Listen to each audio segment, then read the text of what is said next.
Nakaramdam ka na ba ng pagmamahal na nangyayon mula sa isang tintinginan? At tila ba'y iyong puso'y umawa ng iyong mga matay, nakatagpo ng mata ng isang estranghero na hindi mo parang kilala?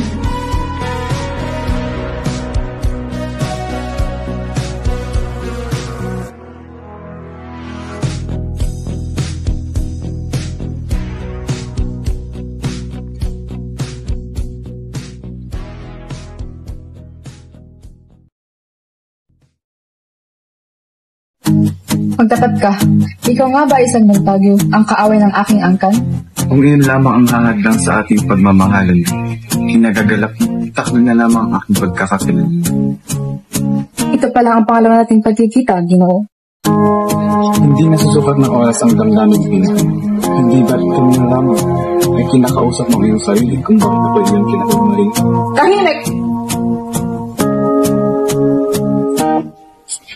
Paano ko matitiyak na totoo nga ba ang iyong damdamin at hindi mo lang ako pinaglalaruan? Pilipili, ipinapangako ko. Huwag kang mangako at baka itimapa ko. Ipakita mo sa gawi, huwag sa salita.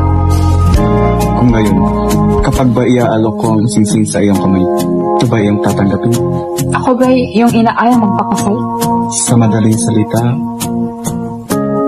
oo. Sige.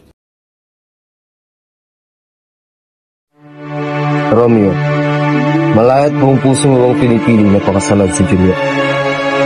Apo, Father. Juliet, malayat buong puso mo bang pinipili na pakasalan si Romeo? Opo, Father. Ang iyong pag-iisang dibdib sana ang maging dahilan ng pagwawakas ng alikan ng iyong pamilya.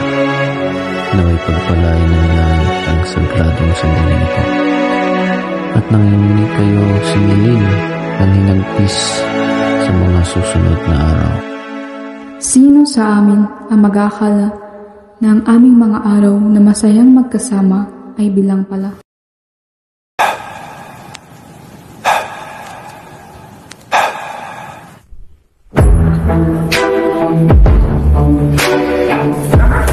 Hindi ko lubos akalain ngayon ang huling gabing kami magkasama na siya ay buhay pa.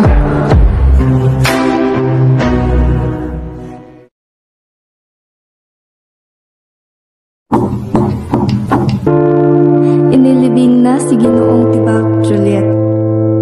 Kay nakatakdang pakasalan si Senyor Paris sa susunod na linggo.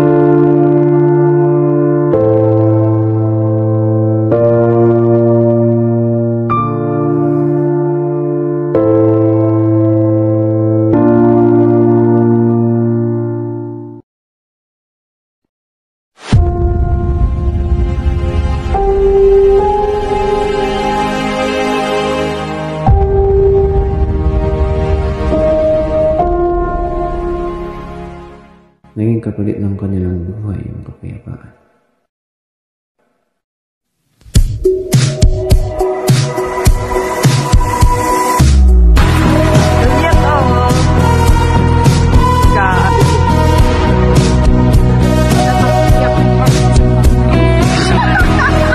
How do you feel after the dancing?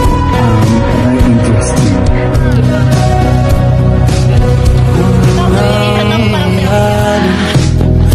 Pumikit na muna at baka sakali Binibini, pinapangako ko. Hindi nasusukat ng oras ang gandang yung bibig. Hindi ba't kami na lamang? ba't nababahala? Di ba't ako'y marisa? Kala ko'y payapa, boses mo'y tumatawag pa.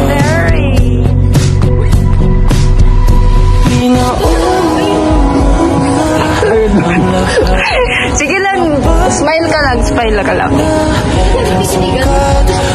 No! Hindi ito pa rin, hirap na kong intindi. Tanging pa